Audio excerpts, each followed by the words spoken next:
नमस्कार दोस्तों, मैं आपको आज हिंदी का बेसिक क्वेश्चन सॉल्व कराऊंगा जो यूपी ट्रिपल एससी एवं टेट, सुपर टेट, हिंदी या टेट या जो है पुलिस के लिए बहुत ज्यादा इम्पोर्टेंट रखता है।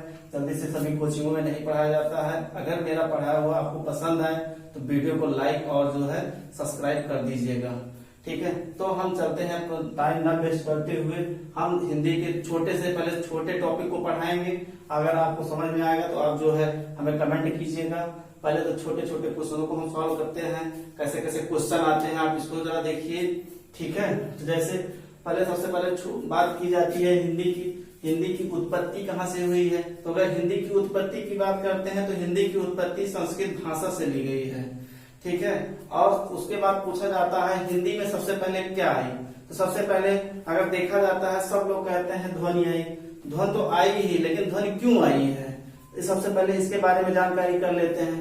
पहली चीज तो ध्वनि क्या होती है, तो पहले ये आप जान लीजिए। ध्वनि वे सबसे छोटी इकाई होती है जो तो दिखाई नहीं देती है परंतु सुनाई देती है, उसे हम ध्वनि कहते हैं। अब ध्वनि की उत्पत्ति कहाँ से हुई, तो ध्वनि की उत्पत्ति कहा जाता है कि जब पार्वती जी भोले शंकर से गुस्सा हो गई थी तब शंकर जी ने डमरू बजा के और नाच के उनको मनाना चालू किया। जो डमरू की ध्वनि डमरू से उत्पन्न हुई, वहीं से ध्वनि उत्पन्न होने पे ये ध्वनि का अवतरण किया गया है।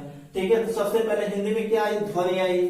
उसके बाद दूसरा आता है आपका वर्ण आता है। वर्ण किसे कहते हैं, वर्ण उसे कहते हैं वे सबसे छोटी इकाई जिसके अधिक टुकड़े ना किए जा सके, उसे वर्ण कहते हैं। वर्ण की जो सबसे छोटी इकाई जिसके अधिक टुकड़े ना किए जा सके उसे वर्ण कहते हैं। वर्ण दो प्रकार के होते हैं, एक होता है स्वर और दूसरा होता है व्यंजन। तो स्वर और व्यंजन के बारे में तो हम आगे पढ़ाएंगे। पहले आप छोटी छोटी चीजों को देख लीजिए ताकि आपको वीडियो को अच्छे से समझ में आए। ठीक है, तो स्वर और व्यंजन अगर क्वेश्चन में आता है कि वर्ण कितने प्रकार से होते हैं, तो वर्ण दो प्रकार के होते हैं। नंबर 1 स्वर, नंबर 2 व्यंजन। उसके बाद आता है शब्द और पद। शब्द और पद दोनों एक ही चीज होते हैं, सिर्फ इनका रूपांतर अलग अलग किया जाता है। जैसे शब्द, कोई भी शब्द ले लिया जाता है तो उसे शब्द कहते हैं, और पद जिसके अंडरलाइन कर दिया जाए या रेखांकित कर दिया जाए। जैसे हम कुछ एग्जाम्पल के लिए आपको बताते हैं कि जैसे कहा जाता है राम घर जाता है।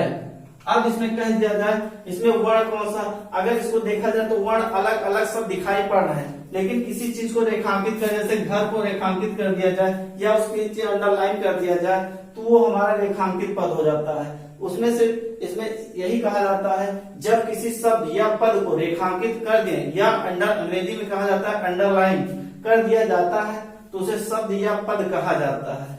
अब चलते हैं दूसरे पे। दूसरा है हमारा वाक्य। वाक्य क्या होता है, वर्णों को सार्थक रूप से व्यक्त करने के लिए हम जो है वर्ण का प्रयोग करते हैं, उसे वर्ण कहा जाता है। ठीक है, वर्णों के सार्थक से व्यक्त किया जाता है उसे हम वाक्य कहते हैं। ठीक, उसके बाद आपका आता है भाषा। भाषा विचारों के अभिव्यक्ति को भाषा कहा जाता है। यह दो प्रकार से होती है, एक होती है लिखित, एक होती है मौखिक। कभी कभी क्वेश्चन में ऑप्शन में आता है 3 प्रकार की, तो तीसरी भाषा है वो हमारी हो गई सांकेतिक भाषा, जो कि संस्कृत वर्ड का है। वो हिंदी में कभी नहीं पूछा जाएगा। अगर आ भी जाता है तो आप लोग जानते रहिएगा, क्योंकि संस्कृत से हिंदी की उत्पत्ति हुई है। तो हमारी विचारों भाषा हिंदी में देखा जाए तो 2 प्रकार की होती है, एक तो होती है लिखित भाषा, एक होती है मौखिक भाषा। उसके बाद आपका आता है स्वर।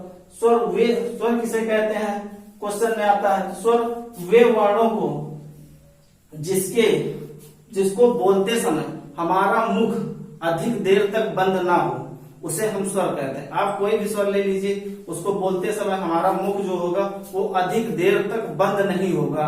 ठीक है, तो उसे स्वर कहते हैं। जैसे आप कहीं के देख लीजिए, चेक कर सकते हैं, जैसे आ हुआ, ई हुआ, ऊ हुआ, तो उसे हम स्वर कहते हैं। स्वर को बोलते समय हमारा मुख बंद नहीं होता है। दूसरी भाषा में ये तो हो गया आपका जो है कहने का मतलब कि आपको बताने के लिए, लेकिन अगर किताबी भाषा में देखा जाए तो किताबी भाषा में ये कहा जाता है जिन स्वरों को बोलते समय हमें स्वरों को बोलते समय हमें वायोग यंत्र का प्रयोग नहीं किया जाता है, उसे हम स्वर कहते हैं। अब वायोग यंत्र क्या होता है? वायोग यंत्र इसे कहते हैं जो जीभ होती है, जीभ न कहीं ऊपर न नीचे न दाएं न बाएं, कहीं पे जहां पे टच ना करे, है ना, वो सीधा उच्चारण करे, उसे हम स्वर कहते हैं। लेकिन वही चीज व्यंजन में होती है, व्यंजन को उच्चारण करते समय हमारी जीभ कहीं न कहीं टच करती है, उसे हम व्यंजन कहते हैं। स्वर को दूसरी भाषा में देखा जाए तो अगर मुख ना बंद हो, चाहे आप आ कर लीजिए, चाहे आ कर लीजिए, ई ऊ कुछ भी करके देख लीजिएगा, जितने भी स्वर होते हैं आपका मुख कभी नहीं बंद होगा। और उसके बाद आता है हिंदी में, कभी कभी पूछा जाता है हिंदी में स्वरों की संख्या कितनी होती है। तो ये क्वेश्चन 3 प्रकार से पूछे जाते हैं। तीनों प्रकार के अंतर क्या होते हैं? अगर आप बड़े लेवल के एग्जाम में जाते हैं तो उसमें क्वेश्चन कहा जाता है कि हिंदी में अगर पूछा जाए आपसे कि रियल में या वास्तविक में स्वरों की संख्या कितनी होती है, तो अगर देखा जाएगा तो वास्तविक में स्वरों की संख्या हमारे पास होती है 10। अब आप लोग ने क्या पढ़ा होगा? आप लोग ने यही पढ़ा होगा हिंदी में स्वरों की संख्या 11 होती है, यही 11 आप लोग कहते हैं। अभी अभी हमने थोड़ी देर पहले यही बताया कि जो स्वर उसे कहते हैं जो किसी और के माध्यम से ना बना हो, उसे स्वर कहते हैं। या अभी हम कभी कभी ये भी कहा जाता है कि जो है स्वर कितने प्रकार से होते हैं। तो अगर लिखते समय पूछा जा रहा है, लिखते समय स्वरों के कितने प्रकार के होते हैं, तो लिखते समय स्वर आपको पूछा जाएगा तो आपको 13 प्रकार करना है। अगर हिंदी में स्वरों की संख्या पूछा जाता है तो 11 करना है। अगर आपको जो है वास्तविक में या रियल में स्वरों की संख्या पूछी जाती है तो आपको 10 करना है। अब ये एक कहां से कट गया? और तो सब लोग आप जानते ही होंगे, जैसे हम कहते हैं कि आ को तोड़ने के लिए किसी चीज की जरूरत नहीं होती, लेकिन अभी आप री को तोड़ के देख लीजिए, बड़े लेवल के एग्जाम में इसी को कहते हैं जो है बेसिक या डीप जानकारी। अगर आपको डीप जानकारी होगी तो आप स्वर की संख्या 10 लगाएं, क्योंकि री जो एक शब्द है वो आपको रा प्लस ई मिलकर री बनता है। आप बोल के भी देख लीजिएगा, यही दोनों वर्ण बोलेंगे तब री आपकी उत्पन्न होगी। जब ये री उत्पन्न होगी तो इसलिए अब देखा जाएगा तो स्वरों की संख्या कितनी हो गई? 10 हो गई। और वैसे देखा जाएगा तो 11 हो जाएगी।